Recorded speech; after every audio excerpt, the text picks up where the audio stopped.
Welcome. My name is Marty Johannes, and I'm the Careers and Personal Finance Librarian for the Johnson County Library. And we're fortunate tonight to have Emerson Hartzler presenting for us.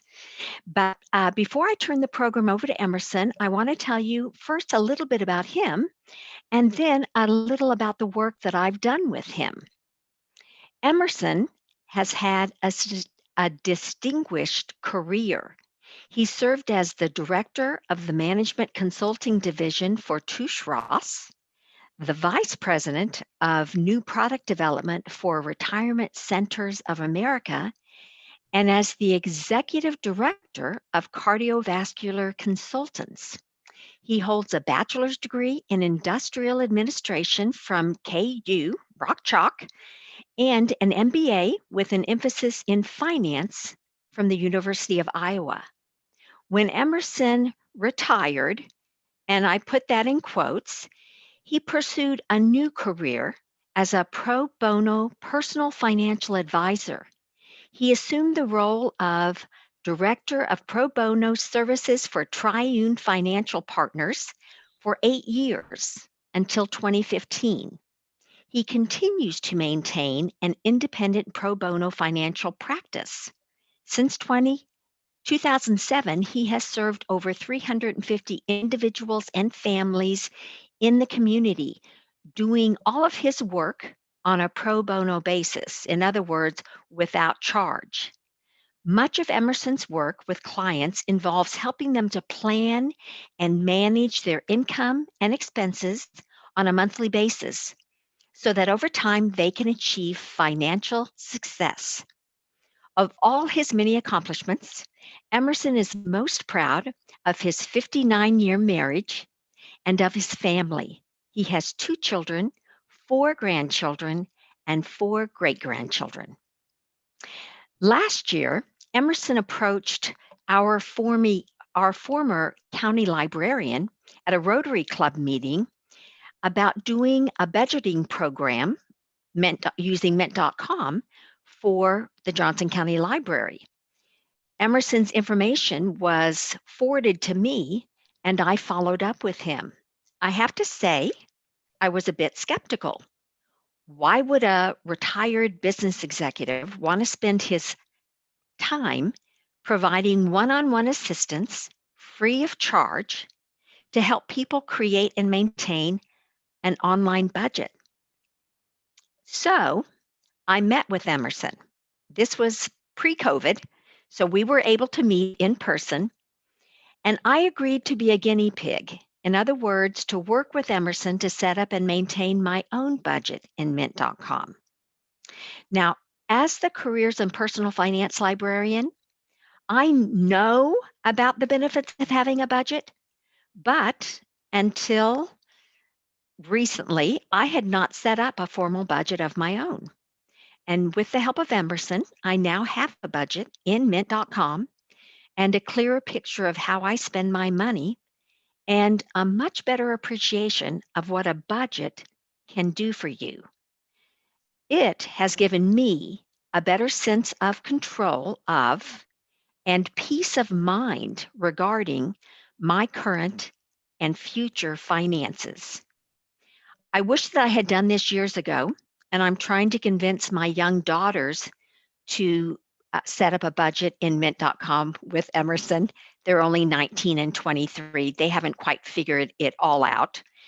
But I don't think I would have been able to stick with it without the assistance of someone like Emerson, who knows the pain points that people encounter when setting up and maintaining a budget in Mint.com. In just a minute, I'm going to turn the program over to Emerson so he can give you an overview of budgeting and a demonstration of Mint.com. And if questions come to mind during the presentation, please feel free to enter them in the chat box. And time permitting, at the end, we'll have Q&A. Emerson? Thank you, Marty. A nice introduction. I'm sorry that my mother has passed away many years ago, or she would have been proud of that. Only a mother would appreciate, right? So I spent, as Marty said, about 8 years working with the Triune people, and they're a group of about 6 or 7 certified financial planners. And I tried to learn their trade because I really had not done anything in the personal finance area. All of my work had been in corporate finance for 44 years. And so I got to know them. I got to know the way they practice. And really, I wanted to put this whole mint thing and budgeting into the context of what do you do in all facets of finance to control things and be successful in personal finance. And it really is kind of interesting because what they'll tell you, and I think most planners will say this to you, there are really only 5 things that you need to know, and there's really simple things. Some of them are really hard to do, and that's what we're going to talk about tonight. But there are 5 things, and if you do these 5 things for all the rest of your life, it doesn't guarantee financial success, but boy, it really ups the odds. So here are the 5, and you can write these down. They're very simple. I want to spend just a few minutes talking about those, and then we'll get on to the budgeting part. The number 1, it's a very important one, spend less than you earn. Principle number 1 is spend less than you earn. You say, well, duh, I mean, that makes sense. But I've seen a lot of people in my work over the last 13 years that spend more than they earn. Then that doesn't work very well. So basic principle, spend less than you earn. Secondly, really goes along with that, and that's to avoid the use of debt. If you listen to the ads on TV and so forth, you would think that debt is your friend. It is not. It is your enemy. Avoiding it. And if you spend less than you earn, then you really don't need to go into debt. Third, save for emergencies and major purchases. So spend less than you earn, avoid the use of debt, and save for 2 things, emergencies and major purchases. Now, I have a lot of people come to me and say, well, I said, what's your emergency fund? I said, my emergency fund is a credit card. I said, well, that's not really a good strategy, because if you have an emergency and you need more money, now you're going to borrow money. So now you're back further than where you were before. You've got to dig out of debt before you can start to pay things again. So it doesn't make much sense. And major purchases come along and you need to save in advance for that. I bought my first car. I was very proud of it. It was 15 years old at the time, couldn't even drive it. But I paid $200 for the 1947 Ford. It was not a great car, but it ran, and I was happy to have it. And I went to the savings account, took out the $200, gave it to the guy, and it was my car. Last car I bought was $17,000, but I did write a check, and it runs fine. So you need to save for those things rather than borrowing money. Fourth, plan and invest for the long term.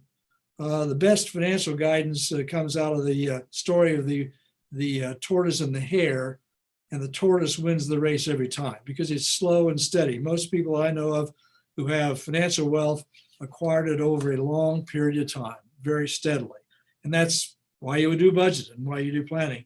And then the 5th one is to give generously and systematically, which seems counterintuitive, but giving is the greatest antidote to greed, where you're spending all the money or more than you make on things you want. Never seen a wealthy person who was happy with his wealth who wasn't a generous person. So those are the 5. Well, if I ask myself or ask other people that get introduced to these 5 things, what's the hardest of the 5? And interestingly enough, most people would say number 1. Spend less than you earn. And one of the reasons is that we have a society, great society, but there is an unlimited amount that you can spend. I mean, there are no limits. I know people who spend $30,000, $40,000 a month. I know others get by with less than 30 or 40 a year, but you can spend it. So spending less than you earn is the difficult part. And one of the reasons is it's hard to track. And so that's what we're going to talk about tonight. Now, before we do that, I want to do a little role play, and don't get nervous because I'll play both parts until the very end. So you only have one thing to do, okay? So we're going to imagine that you are the owner of a small chain of restaurants in the Kansas City area. The restaurant business is tough. So you've hired me to be your chief financial officer. So I'm going to do the accounting, I'm going to give financial reports to you, and so forth. And so you call me into the office, it's November, and you say to me, well, it's been a tough year. I say, yeah, it's been a tough year. He says, are we going to end the year meeting our budget or not? And I say, well, the budget. He said, we were really making good progress in January and February, and then COVID came along and we got distracted. We never really put together a budget. And then you would probably have a long pause and say, okay, well, how are we doing so far this year? I mean, are we making money? I'm especially concerned about the Lee Summit operation because it's kind of shaky. And then I say, well, we really haven't gotten that level of detail in reporting because COVID came along. And So then you say, okay, another long pause, and you say, well, how are we doing just long overall? Are we making money, And I said, well, I don't know, but we had to draw on our line of credit at the bank, so probably not good. So then it's your turn. If you went through that, what would be the next thing that you would say to me? And if you're still awake at that point in time, the next words out of your mouth ought to be, "You're fired." Okay, because you would not, I mean, come on, you're paying me to be a CFO. Well, most people will say, well, that doesn't make any difference to me because I don't have a business, But I say, well, you really do. You have the business of your own personal finance and your own family, and somebody's got to take care of that. Now, most people can't hire a CFO, and if they hire one like me, obviously they should fire them. But the point is, you have to do this thing, and up until a few years ago, it was difficult. I used to do this on big chief tablets. I used Excel. You had to put all this data in and keep track of it. It was a nightmare. Then about 8 years ago, we discovered out of Triune this, what I would call a miracle called mint.com. And that's what I want to show you tonight because it really does take all of the really tough parts of doing all of this budgeting and reporting and so forth and make it very, very easy so that everybody can do it. It's just a great product. So I have about 45 clients now that I follow on a monthly basis, and I get into their accounts. They all have Mint accounts, and they're all confidential. I do have permission to use one, and that's what I'm going to show you. So this is a real account. I have a permission to use it, and you will see the real thing in Mint. So with that, I'm going to screen share, and you should be able to see what I'm seeing on my screen. And Marty, you're still with us, right? I'm still with you all, and I can see your screen. Okay, so if anybody can't see the screen, they can unmute and raise the flag. So Mint, first of all, you'll see is up here, the top of the screen is an Intuit product, small print, but Intuit is a company that brings you TurboTax, QuickBooks, and Mint. And so it's a product by a very large company out in California called Intuit into the accounting software business. They claim to have 20 million users. So this is nothing that's strange. A lot of people use it. A lot of people have come to me, and the first thing I say is, well, we have to get a handle on how things are really going with your finances. And so first thing I want to do is set up a Mint account. And they say, well, I've already got one. And I say, oh, wow, that's great. So we're off and running. Then I look at it, and it's usually pretty much garbage. And the reason is there's some tricky stuff in here to get it set up in the first place. If you get it set up right and you understand how to use it, it is a miracle, and it is so slick. But most people just don't get it set up right. So my passion in doing these seminars and so forth and follow-ups with people is to get the thing set up correctly, and then it really hums and works for you. So that's the whole purpose of these educational seminars. So Mint is a free to the user. It doesn't cost anything. There's lots of pop-up ads. I just tell people, just ignore it. That's not why you're using the product. But they sell advertising, and of course they promise advertisers, we've got 20 million eyeballs looking here at your ads. So and so far they've been very, very successful doing that. But it's called an aggregation software. What you do when you set up your Mint account is you load into Mint the ID and password for each of your financial institutions, your banks, or where you have your checking and savings account. If you have credit cards, there's a bank that has that. So all that information goes into Mint. Then you have a secure password and an ID and so forth for Mint, just like you would have for your bank. Same kind of a process. The Mint uses the same software to keep all this stuff from hackers that the banks do. And Mint connects with virtually every bank in the US. And it's just amazing how that's done. But it will take all of that stuff and put it into one area. So Mint has everything. And when you log on, you'll see a bunch of things up here at the top. There's overview, transactions, et cetera, et cetera. The overview screen is what we're looking at right now. And it gives you the current balance of all of your accounts. So this client has cash of $18,000, 3 accounts at Commerce Bank, a checking account, another checking account, and a money market account. It also has investments. I would not recommend you put investments in. We just want to start out tracking all the money that comes in and all the money that leaves your purview during a month. That's what we're going to do, and Mint does a wonderful job of that. I have clients, believe it or not, with, well, the record is 41 different accounts, and Mint will aggregate that all into one transaction. I don't recommend that. Simpler is better. So 3 accounts is great. If you have credit cards, I don't like them, but if you have one, I can encourage people, pick one and use it.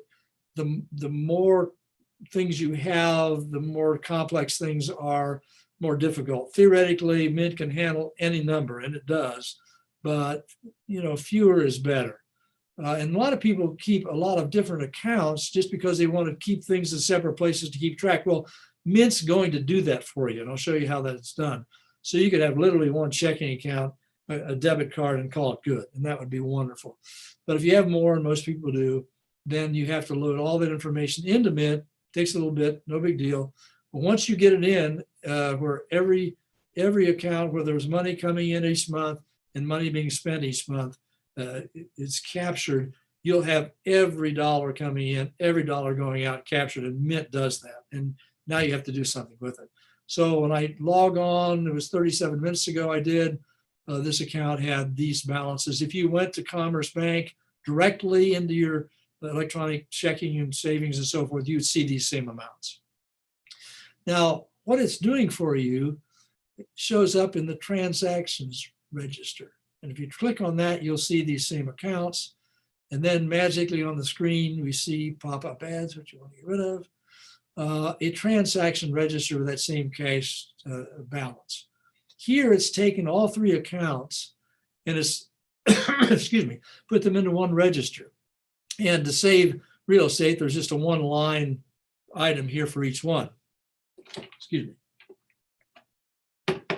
So it shows the date the transaction cleared, a brief description of 1 line, and you can change this line. So here I could say, well, that was groceries.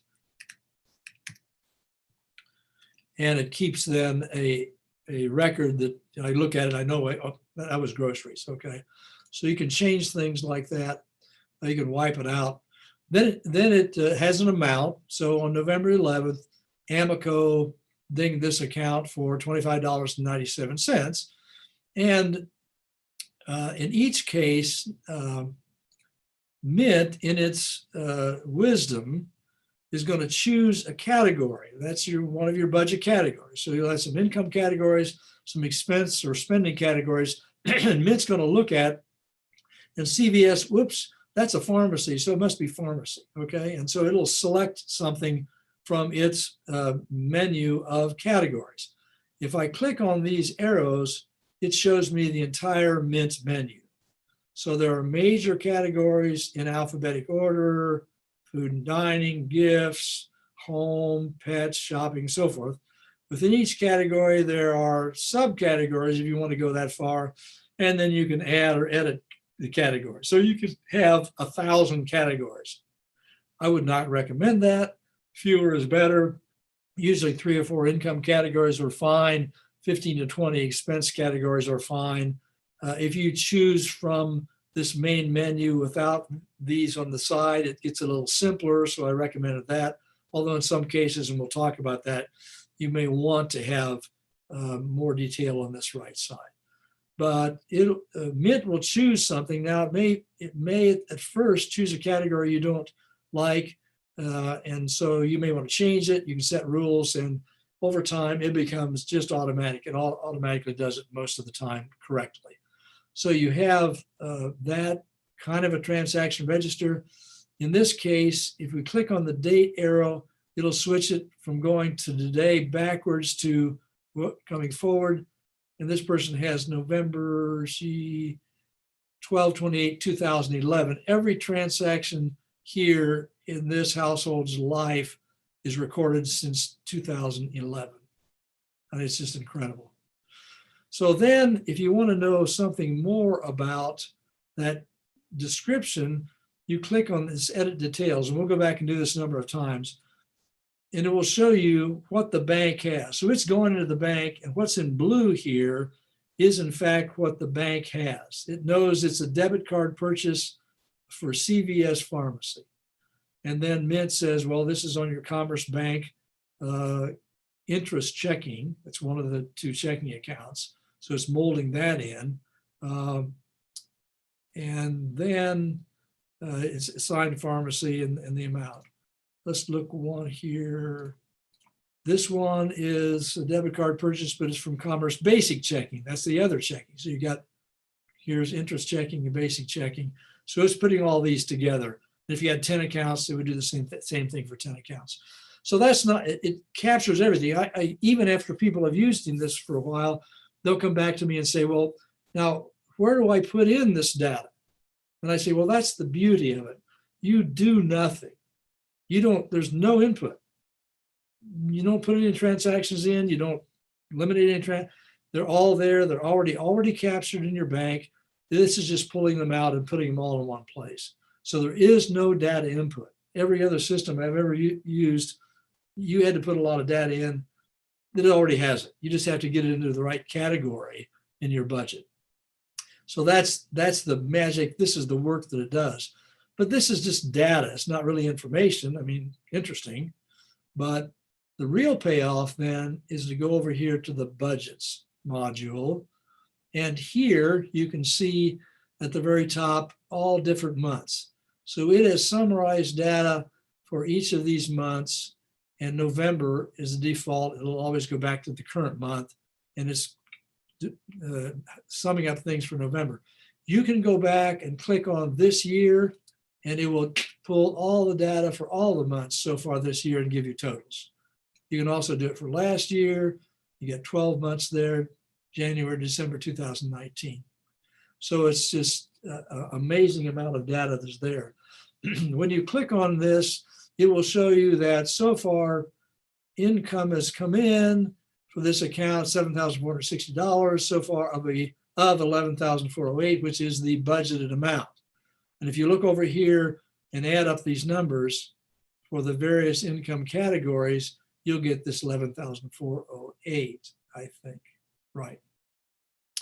Then in the spending section, this account has spent $2,264 of, again, it's a balanced budget, 11,408 budgeted for spending. And on the right-hand side, you will see the numbers for each category. Let's look at one that might be interesting. Pharmacy. So far we have a budget of $250 a month, and so far we've spent $79. That's this number over here to the left. And if I go over here and hover over this, it will view the transactions for pharmacy. So what's that? 78 bucks. Well, it's only one transaction. Bad example. Let me go back to another one.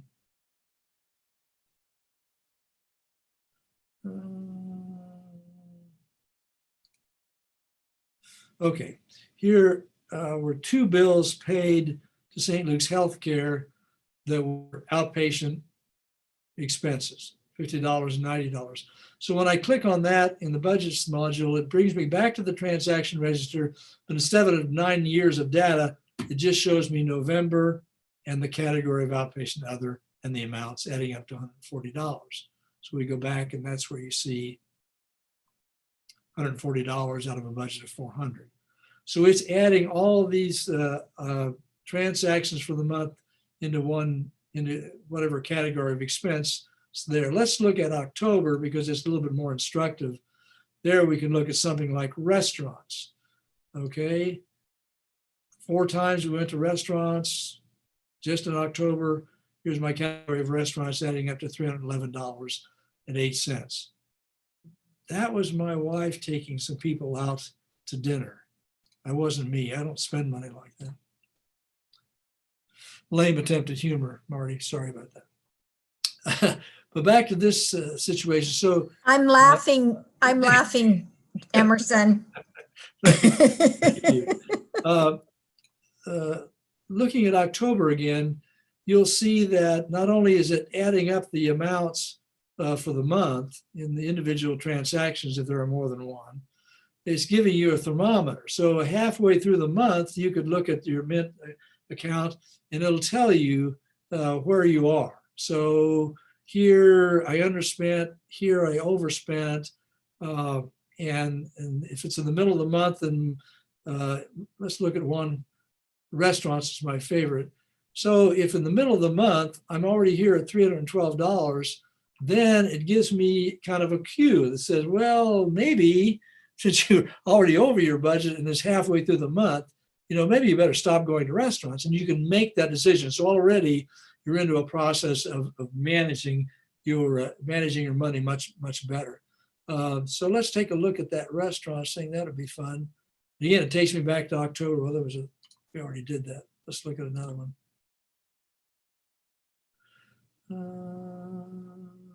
Groceries is good. So there's all the groceries we bought in the month of October, $675.81. So it's adding it all up. It's giving for October total amount of groceries, $312. I'm sorry, $676 of a budget of $550 and a nasty red bar. So I go in here, I recommend every week and look at these things and see, where do I have green bars? Do I have red bars? Where should I be during the course of the month according to my budget? But it's taking all those transactions, adding it up. Let's look at another one, personal care. There you go. Just October, just personal care.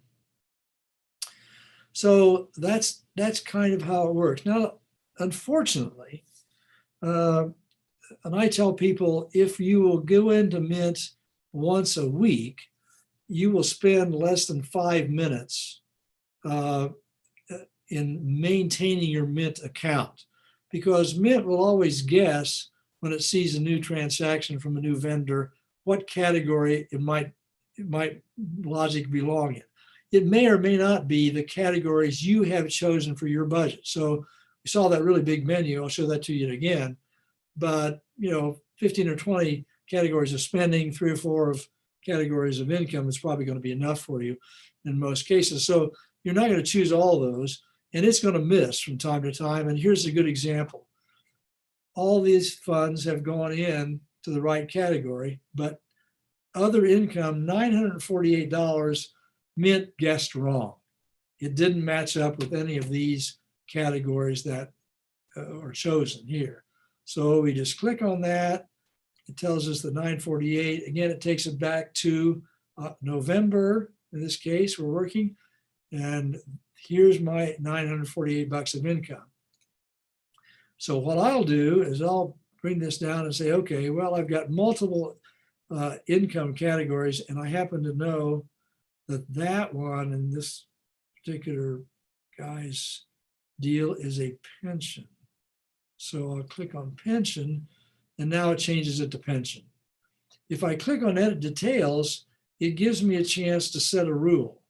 So it says when this comes in again, I see this is the blue thing is the electronic signature of the bank, an ACH deposit for pension chase. When you see that again, always rename it and categorize it as pension. So once I've done that, every time this appears in future months, it's going to automatically put it in a pension, 948 bucks. I click I'm done. Now we go back to November and voila, there it is in the pension line. So as you train Mint, after a few months, all this stuff just automatically goes in. Now down in spending, what you'll see is the same thing. We've got everything lining up here so far in November except 146 bucks. It's called everything else. So it hadn't found it. So these are categories I didn't choose. So let's see what that is. And I think these are all actually groceries, if I'm not mistaken. So I put food and dining and I put groceries. And then I could send a rule that says, okay, when this person goes to high V, I'm probably going to buy groceries, right? Because now you might choose restaurants if you want, because a lot of high Vs have actually restaurants inside. But we'll just put a deal that says high V is always going to be restaurants, groceries, and that's where it's going.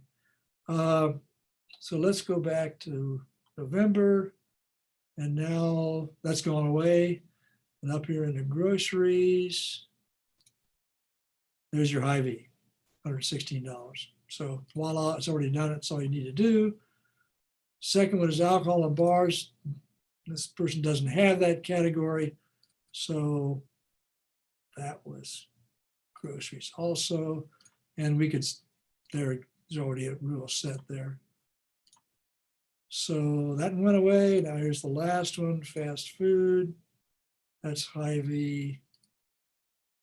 We know that's groceries. And yeah, we can set a rule that says always make that grocery. So now if you look at November, all the income is found a category, all the spending is found a category. I'm golden. And you'll notice in October, September, it's all cool. So that's the maintenance that has to be done. At the end of the month, you're going to get a report like this, which shows that how much income you had for the month, how much spending. You want to see what it has been so far this entire year. It'll give that to you, green bars and red bars. I usually go in here on a monthly basis and I just immediately look for red bars. Oops, servers and parts. Well, okay. Yeah, there was a major amount there, a little bit over budget, not a whole lot, 84 versus 65. That's right on plan. These are below plan, but it's only the 12th of November, right? So I'm okay. And a lot of these are situations where auto insurance is going to be what auto insurance is going to be. You can't change it. But when you get into some of these areas like restaurants and home furnishings and so forth, personal care, you can make decisions during the month that says, well, I'll defer that shopping trip for next month because I'm already over this month. So you get these things on a weekly basis that will help you manage what is happening. A question I get often is, well, what happens if I go out to a big box store and let's go back to the groceries thing. Let's say I go back and I went to Hy-Vee, but I also bought, I went to their pharmacy and I bought pharmaceuticals. So the 116 bucks wasn't all groceries, it was more than one thing. Well, I can go hit the edit details. I can hit this little Y and it gives me a chart that says, okay, I can break that into multiple categories. So I could say, well, okay, $116. It was really only $100 of groceries. I'm making this up, obviously. And here, pharmacy, I had the $16.85. And I click, I'm done. And now I've got $100 here, the $16.70 here. That's November 6th. So if I go back into transactions just for fun,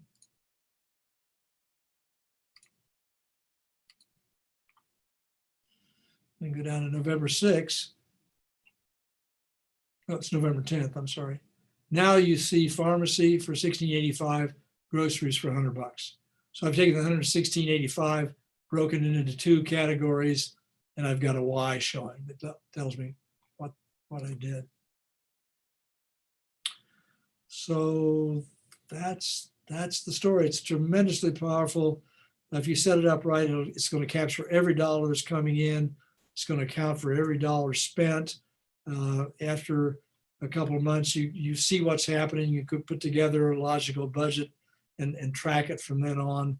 I recommend you go in weekly, look at it, make sure that there isn't anything hanging below here for income or anything in the everything else section here, and then you're golden at the end of the month. You've got the totals, and you can track it, what's happening so far this year. In this case, here's your income, here's your actual income, actual spending, so you know that you're on track and so far. So, Marty, at that point, I think I'll stop. And while we still have the screen up here, we can have questions from the chat room or have questions come from the participants. Okay. We have the first question. What if I use my credit card to pay for most expenses? Will the breakdown of the individual places and expenses import into Mint just Yes, what I pay off on my credit card each month? Okay, very, very good question. Glad you raised it. Any dollars coming in from the outside world into any of these accounts in Mint looks like income to Mint. It's incoming. Okay, it may or may not be. For example, if you go buy something at Target, you buy a shirt, you bring it home, and your wife says, "No, you're not wearing that." So you take it back, and they give you a credit. So you're going to have a transaction that's where you spent the money. You're going to get a credit coming back. It's going to look like income to Mint. It's not. It's just a return. So you have to recode that to the expense, so the expense is wiped out. Any money that comes out of one of these accounts, and here we don't have any credit cards, but if you did, it's just like one of these accounts, it looks like spending. It's a black number, money left. Any money moving from one account to another is a transfer. You will get one transaction where it leaves the checking account, one transaction where it goes into the savings account, and they will net. Now, if you had a credit card, when that credit card gets loaded into Mint, and when you make that credit card transaction, let's say you stop at the gas station and buy a tank of gas, you use your credit card. I can guarantee you when you get home, if you go to Mint, that charge will already be registered in Mint. It's really fast. Now, when you pay off the credit card, you're going to be moving money from a checking account. So you're going to have a transaction moving the money out. You're going to have a transaction moving the money into the credit card account, and those are going to net out as two transfers. So at the point in time you spend money using your credit card, it gets into Mint as a spending amount. You spent money. So it's immediate. Then when you pay off the credit card, it's merely a transfer from another account, probably your checking account, into the credit card account. You'll have two transactions, money's leaving, money's coming in, they net out. So good question. And if you had, 2 or 3 credit cards, I wouldn't recommend it. If you do, anytime you spend money from those credit cards, assuming they're loaded into Mint, you have an ID and a password for those credit cards also. You load that into Mint, it captures it immediately.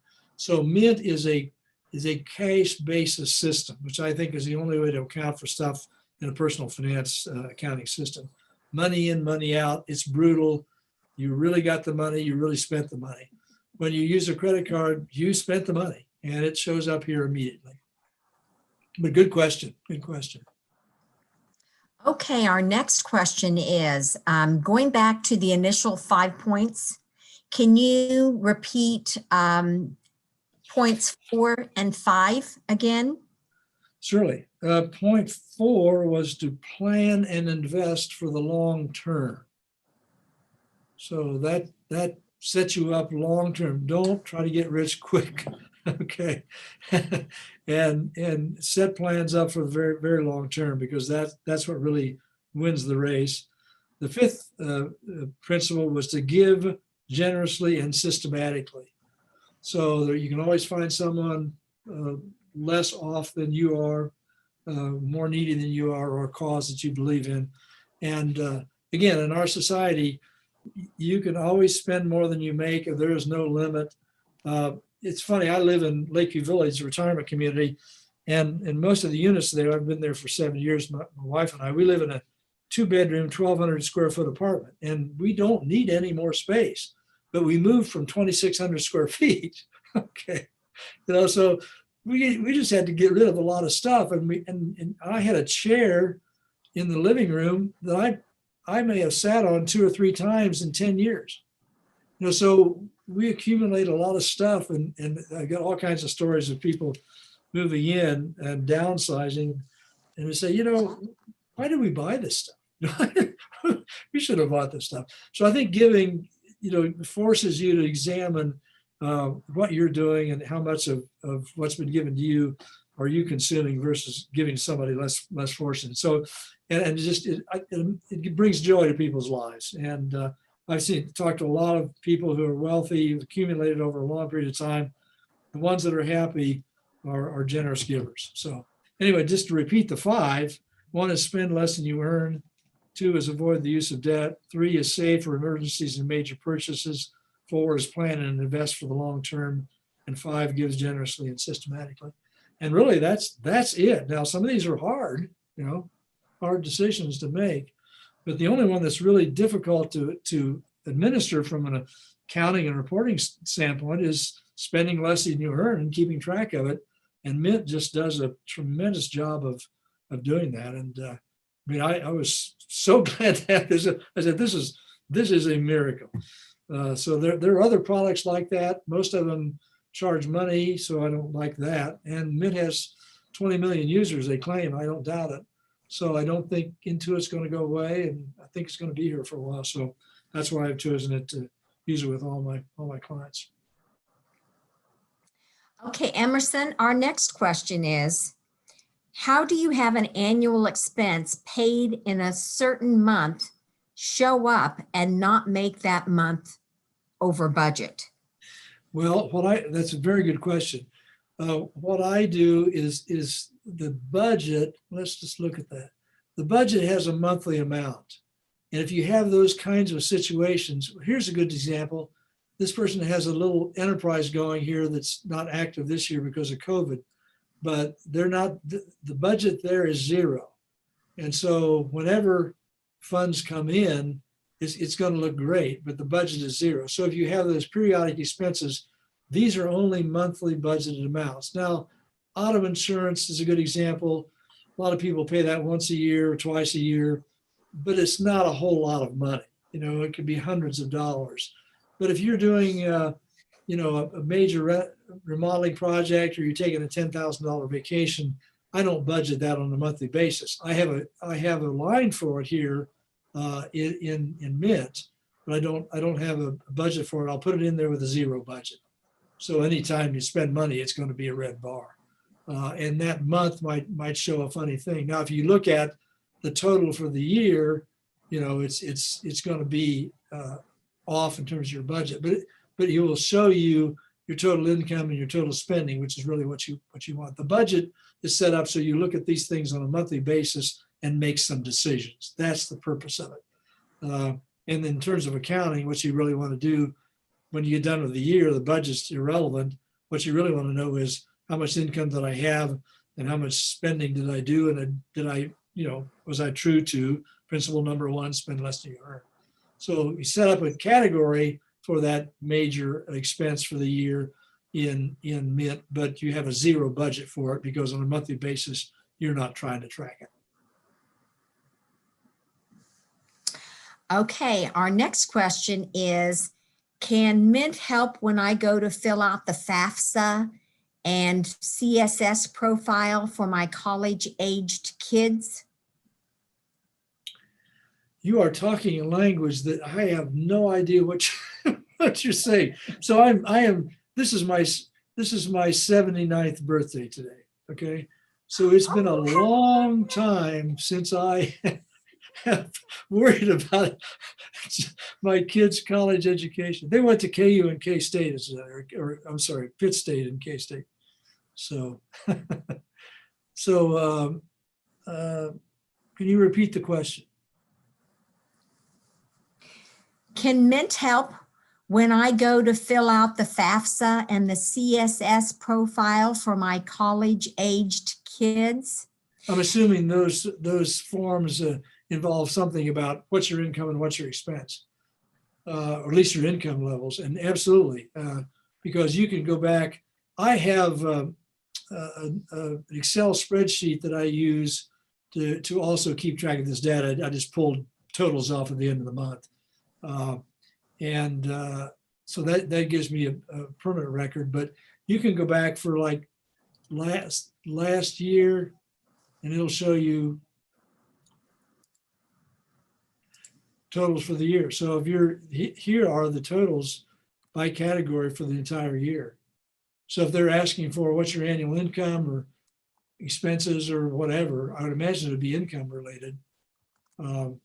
Yeah, I mean, you've got it. You've got every dollar is here, and you'd want it if you had something in mind like that, where you know you're going to be asked those questions.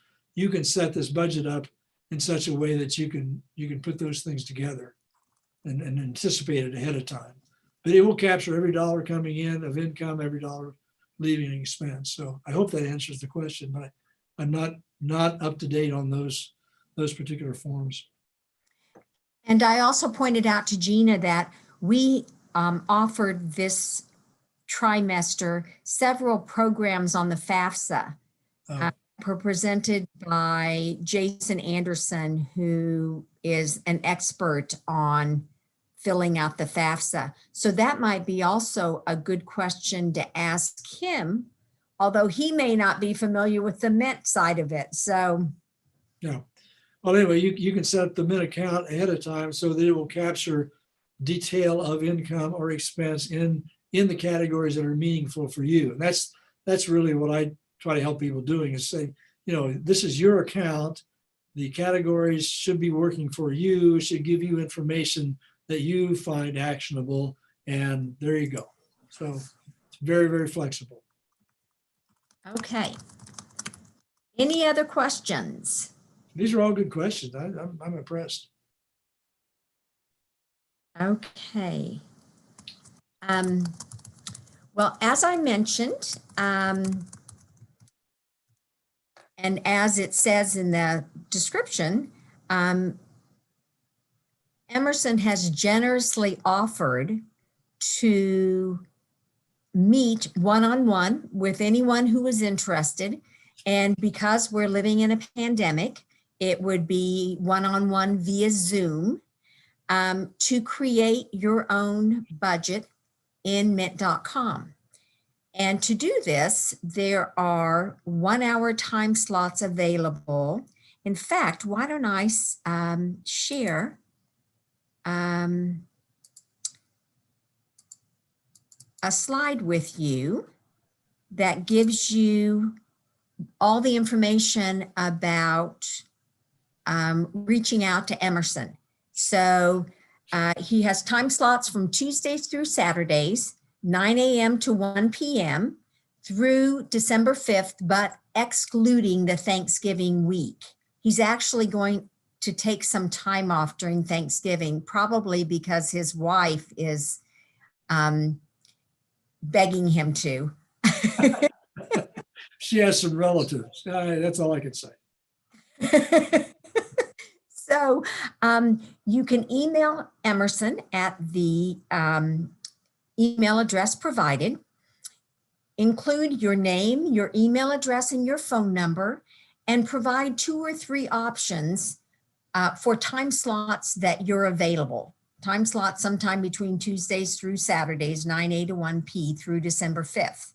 And then Emerson will email you to confirm the time of the appointment, and he'll provide a link to the Zoom session. I also want to mention that the recording of this program will be available on our website within the next week or so. next trimester, starting in January, Emerson is going to be presenting this program again, as well as another wonderful program that I've had the opportunity to preview about debunking the myths of investing for retirement. It's excellent. So we're going to be offering that in a 3-part series in the spring. And all of that information will be added to our events calendar within the next couple of months. So again, let me just check and make sure we don't have any last minute questions. Oh, this is an excellent one. Should I start my college-aged kids on Mint? I have had 2 high school students and several college students do this Mint program. Now, obviously the menu, the number of categories and so forth that they're going to have will be minimal, but it's great practice. It's very easy for them, a wonderful discipline, and absolutely, I would start them immediately. The first one I did was a number of years ago, and then I had a couple I was working with, and their daughter was in pharmacy school, and pharmacy school is expensive. And so they had set up a really neat deal. They had her go through and budget all of the things she was spending money for. They paid the tuition and so forth. But she was buying books, she was going out to eat, she was entertaining.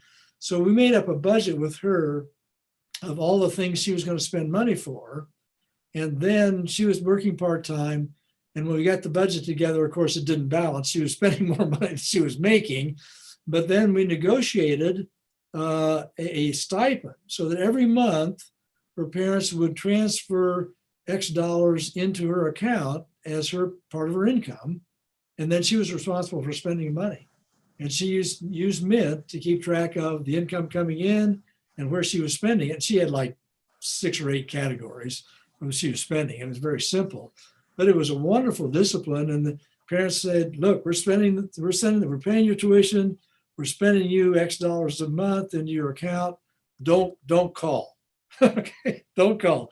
And it was very interesting and a great program. And she went through pharmacy school, did great. Now she's out working, but that went on for several years in pharmacy school. So yeah, just set up a checking account, link it to Mint, set up the categories, budget it. And I'd recommend, figure a budget out and you may want to just record what's happening for a few months to see what's realistic, but and then say, hey, we'll give you a stipend. We'll populate your checking account every month with X dollars, and then don't call home. And that would be a wonderful exercise just to get people of college age certainly doing it. I've even encouraged it to the high school level, but college age certainly. I spent a fair amount of money when I was going to college. It would have been good to budget it and have control of it. You can learn to do it in a simple situation like that, then it'll be much easier to. And I'm a nerd, I'll admit it. I enjoy doing this stuff. To me, Mint's kind of fun. And 5 minutes a week. I mean, if you can't spend 5 minutes a week managing your money, then you're really not interested in managing your money. And that's fine. I mean, it's up to you. Although I might add, it takes me a little more than 5 minutes. Yeah, but you're just learning. I've been at it for 9, 10 years. You'll get better. I hope so. Well, Emerson, thank you for this awesome presentation. And even more importantly, for your generous offer to assist people like me to set up and maintain a personal budget. It's, wow, a game changer. I am so glad that all of you were able to join us tonight. Again, please reach out to Emerson if you're interested in getting assistance in setting up your own budget in mint.com. If you're interested in reviewing this, I will be sending out a link to the recording, hopefully within the week. to all of the registrants. So anybody who wasn't able to join us to view it live can still benefit from all this great knowledge. And with that, I wish you all a good night.